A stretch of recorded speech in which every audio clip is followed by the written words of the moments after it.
Bonjour les amis, bienvenue dans une nouvelle vidéo consacrée à l'Olympique Lyonnais et notamment au Mercato.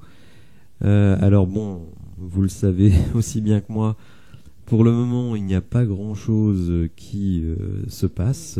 On a eu quelques départs, l'arrivée d'un jeune espoir du foot du PSG.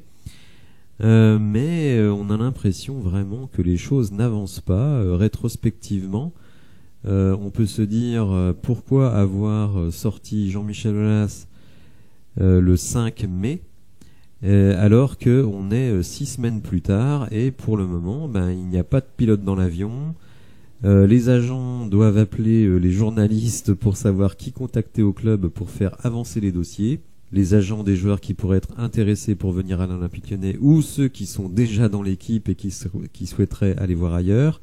Les joueurs qui sont en prêt, etc. Donc c'est le grand flou intersidéral. Néanmoins, aujourd'hui, deux articles, un d'Eurosport et un de RMC, nous donnent un petit peu la tendance et vous allez voir que c'est pas brillant.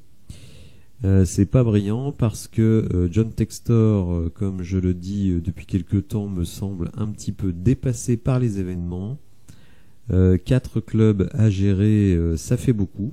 Et surtout, il a quasiment des problèmes dans tous ses clubs, même si effectivement Molenbeek vient de monter en Jupiter League, mais John Textor vient de virer le président du club. À Botafogo, toujours leader du championnat brésilien. Il a beaucoup de problèmes puisque le conseil de surveillance a rejeté le budget de l'année 2022. Il a des problèmes avec les administrations brésiliennes sur des retards de paiement des charges sociales. Et évidemment à l'Olympique Lyonnais, on n'a toujours pas de président pour le club puisque Monsieur Textor est président par intérim. On n'aura pas de directeur sportif, ça on le sait. On attend toujours Mathieu Louis-Jean, mais qui visiblement n'arrivera pas avant le 1er juillet, c'est dans 2 semaines. Donc, vous le savez, dans le mercato, 2 semaines, il peut se passer énormément de choses et on peut craindre que certains joueurs nous passent sous le nez parce qu'on n'aura pas agi à temps. Il y a les rendez-vous avec la DNCG. Alors on nous donne des dates un peu différentes. Certains nous disent le 22, d'autres le 28. Enfin bon, bref. Et le fameux courrier de la DNCG qui intime Textor injecter 60 millions d'euros avant le 30 juin. Alors vous le voyez ici, on nous dit que l'EPA aurait dû être lancé le 15 février dernier pour 12% des actions. Le 15 février, c'était il y a 4 mois, donc là aussi un retard important. On nous dit aussi que Textor voudrait proposer à la cotation des actions à la bourse de New York. Alors des actions, ici on nous dit de l'OL, mais je crois plutôt que c'est d'Eagle Football. Donc pour le moment, on entend plutôt parler du fait que Textor a besoin d'argent plutôt que Textor va injecter de l'argent à l'Olympique Lyonnais.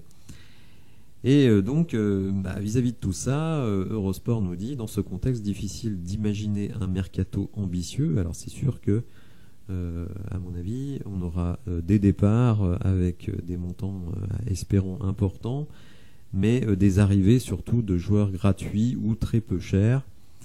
D'ailleurs, on va regarder dans quelques instants les noms qui sont sortis récemment et le point sur des dossiers plus ou moins déjà initiés. Alors RMC, Fabrice Hawkins, qui est souvent très très bien informé, nous indique que l'OL fera surtout parler de lui par ses ventes plutôt que par ses acquisitions, en tout cas en termes de montants importants.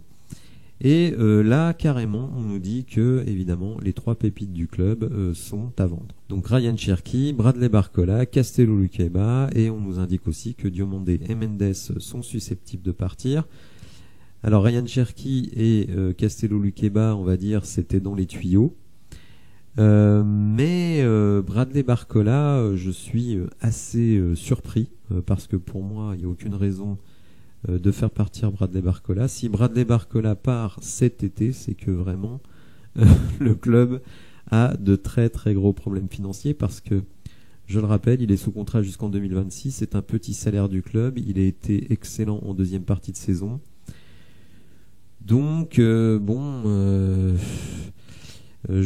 verrais pas l'intérêt de faire partir Barcola, si ce n'est pour renflouer des caisses qui seraient désespérément vides. Donc là, on nous dit tous sont susceptibles de faire leur valise si des offres jugées satisfaisantes ou impossibles à refuser arrivent sur le bureau des dirigeants lyonnais. Alors, vous le savez quand même, hein, le point majeur de recrutement pour cet été, c'est le milieu de terrain. Donc, Rudy Galletti avait publié un tweet il y a hier ou avant-hier, je ne sais plus, qui nous disait donc pour Elias Skiri, la compétition demeure féroce. Comme dit il y a une semaine, il y a beaucoup de clubs intéressés par le joueur tunisien. To date, donc à ce jour, l'Olympique Lyonnais est toujours devant. Les discussions continuent avec l'entourage, mais le milieu veut évaluer toutes les propositions possibles. Donc vous voyez, hein, à ce jour, l'OL est toujours devant, mais j'ai lu dans d'autres articles que le FC Séville était sur le coup et que la Roma était également sur le coup. Je sais pas, moi je suis pas convaincu, je pense qu'effectivement l'Olympique Lyonnais, à ce jour, après il y a peut-être d'autres clubs évidemment qui vont faire surface, je pense qu'effectivement l'Olympique Lyonnais reste en pole position sur ce dossier, mais vous allez voir qu'il y a une autre piste qui s'est fait jour récemment, c'est celle de Geoffrey Kondogbia. Donc Fabrice Hawkins nous dit, dans le sens des arrivées, la priorité est de recruter un milieu défensif, comme l'hiver dernier Laurent Blanc veut un numéro 6, Lyon pense notamment à Geoffrey Kondogbia, 30 ans, une piste qui permettrait aux techniciens français de renforcer son groupe en expérience. Passé par Lens, Séville, Monaco, l'Inter ou encore Valence, Geoffrey Kondogbia est actuellement sous contrat jusqu'en 2024 avec l'Atlético Madrid et sort d'une saison à 27 matchs, toutes compétitions confondues, même s'il a dû se contenter d'un temps de jeu limité en fin de saison sous les ordres de Simeone. Avec l'absence de Coupe d'Europe la saison prochaine, ce dossier risque d'être compliqué, mais l'OL pourrait tenter le coup. L'idée est aussi de renforcer au poste de latéral droit. Les Gones apprécient le profil du belgo-angolais Clinton Mata. Alors je vous renvoie pour plus de précision sur ce joueur à ma vidéo sur les 4 profils validés par Laurent Blanc. Mais évidemment, comme c'est Mathieu Louis-Jean qui va être le responsable de la cellule de recrutement, malheureusement je pense que jusqu'au 1er juillet, aucune signature n'interviendra du côté de l'OL. Alors Kondogbia sort effectivement de saison moins brillante que ce qu'il a fait par le passé. Rappelons que c'est un joueur qui a quand même été international. Alors il a quand même des atouts qui pourraient vraiment nous plaire. Bon, 1m88, donc il répond vraiment, je dirais, à mon envie absolue d'avoir plus de puissance athlétique sur le terrain. Et de ce point de vue-là, il n'en manque pas. Il est gaucher, donc c'est très très intéressant, puisqu'on a surtout des droitiers au milieu de terrain, même essentiellement des droitiers au milieu de terrain. Vous voyez que malgré tout, alors ça c'est sa hitmap de 2021-2022, parce que la saison passée il a joué moins de matchs. Là il en avait joué 28, mais vous voyez que c'est quelqu'un qui est présent vraiment à tous les endroits du terrain. Donc ça c'est quand même intéressant. On va regarder ses stats, on va dire de précision et de duel. Donc dans la précision, c'est un joueur qui est à 86% de passes réussies, 90% dans son camp, 81% dans le camp adverse, donc ça c'est très bien. 71% sur les passes longues, avec presque 3 réussies par match, et 63% dans les passes lobées précises. Donc vraiment, vous voyez, c'est vrai qu'on l'a un peu perdu de vue, Kondogbia, mais écoutez, en tout cas en termes de qualité technique, c'est quand même pas mal du tout. Au niveau des duels, alors c'est surtout là que moi je le trouve intéressant, c'est 60% de duels réussis, donc évidemment ça c'est très très bien, 59% au sol, 64% aérien, ce qui est un peu logique vu sa taille.